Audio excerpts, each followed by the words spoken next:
Good morning, everybody. Welcome to Simply Jan Homestead.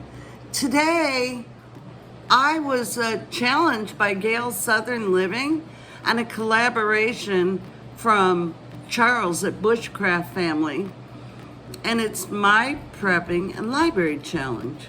So what we're doing is we're showing you some of our resources that we're going to use, that we use. This one is Outlaw's Handbook, Freedom Outlaw's Handbook. We got this years and years and years ago. It gives you instructions of what to do before things may go south, how to act, and it tells you don't fear. That's the biggest tool that you know who uses against the public, fear-mongering. But it also tells you how to group together, how to identify yourself if you're in a situation and there's people that you come across. It tells you to group in pairs of, or in groups of 3 at least, and a lot of very, very good information. Now, I don't know if this still sells. We got it at a gun show, and it was awesome. The next book we have is Home Butchering. So it doesn't tell you how to butcher, it tells you the cuts, how to cut. I did not know that when I bought this, but wow. It tells you how to cut the meat, how to get your pork chops, your bacon, your beef steaks, your, whatever you're butchering, and how to optimize your workspace. So that was a really good one for us. And then the next one, because we like to mushroom hunt, is the Missouri Wild Mushrooms. And this shows you all the different kinds of mushrooms that grow in Missouri, and are they edible or poisonous? How to identify them, how to cook them. There's recipes in here, so you can, you can use this book to not only find mushrooms. We hunted for these last year on our property. We didn't find any morels. I cannot wait to taste a morel. I haven't had one yet. And our local farm co-op didn't have any. So I think a lot of people hang on to those, or they just eat them as quick as they get them because they're supposed to be so delicious. But there's so many different mushrooms that grow out here, and a lot of them we have seen.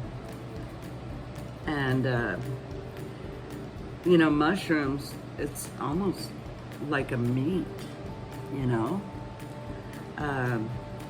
when you cook it, depending on what kind of mushroom it is. To me, it's like having an extra meat.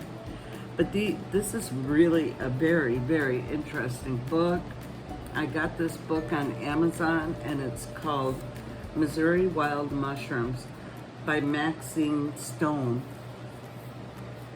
The one thing is, you can get it if you live in Kentucky wild mushrooms. If you live in Florida wild mushrooms. I mean, wherever you live, they have a book like this. And let's see where I went. The Conservation Department in Missouri. That's where I found this, and got the name of it and ordered it from, on Amazon. So this is really, really interesting, very interesting, and we have referred to it several times because we have mushrooms growing all over the place. Apparently our soil's really, really good. The other book I have is Nourishing Traditions. Now, this is a cookbook. It also has, I can't tell you how many things in here. It's just so stocked full of recipes and information, meats, soups, how to cook lamb chops. I mean, so much. Pretty much anything and everything you would want to cook in here is in here. Salads, tabbouleh, carrot salad, pesto sauces, wonderful, wonderful recipes. Sour cream sauce, mayonnaise, whey, kefir. I have to try kefir. I've never tried. Have you tried kefir? I have never tried kefir. So, how to make yogurt.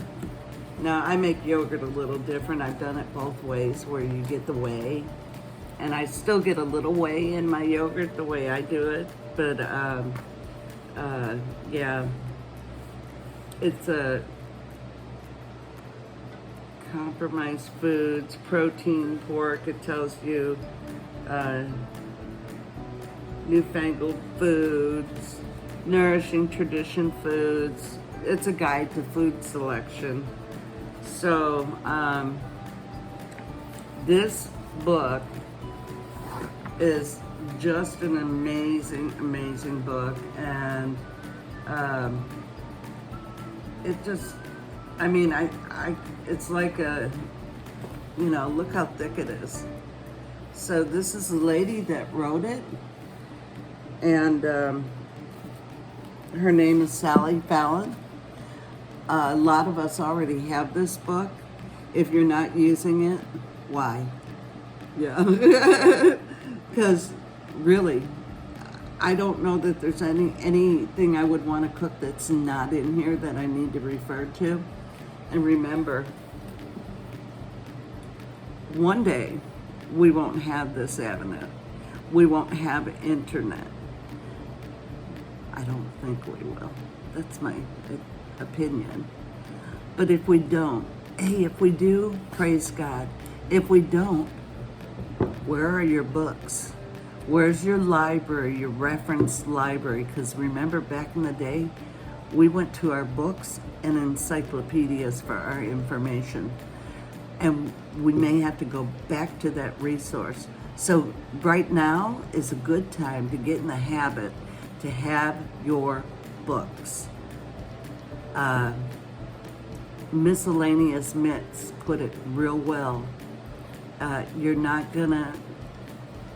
gonna be able to go to this. It's not on the internet, it's here. I mean, it is probably on the internet, but this doesn't require Wi-Fi. It doesn't require internet. It's right here already. The work's done for you. So I would encourage you to get your books. Now, the one thing I really, really, really want to get is, here, let me lift this up a little bit. Oops, because I'm sort of bending over. The one thing I really want to get is a book on herbs, wild herbs, and tinctures. So if you have any suggestions, let me know what's some good books to get. From Missouri, we have goldenrod.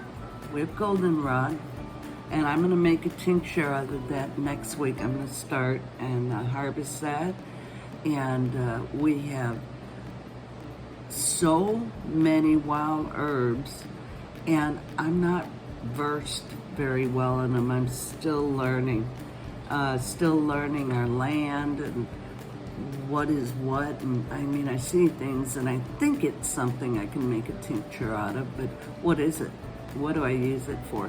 So if you have any suggestions, let me know. Tagging E3 Farmstead, Barb's Country Home, and Britain Farm Homestead. Farms with S. So if y'all are interested in showing us what your reference library is and giving us some information about it to help others, go ahead and join on in. Y'all be blessed and love well. Bye now.